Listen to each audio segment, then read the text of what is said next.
Now this is probably 30 or 40 years old. This is a bush, not a tree, but I've kept it trimmed up like a tree for the last, I don't know, 20 or 30 years. And that's why it looks more like a tree than it does a bush. But it's quite large, as you can see.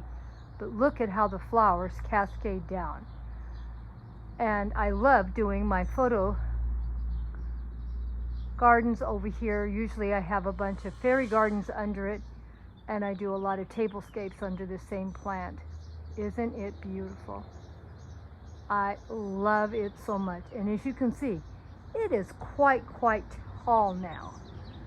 And I do have quite a few flowering bushes that I keep trimmed up like trees and share with you all the time. Just wanted to share with you this one.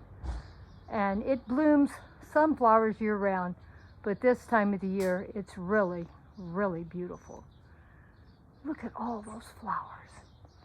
And it looks gorgeous in the corner of the garden.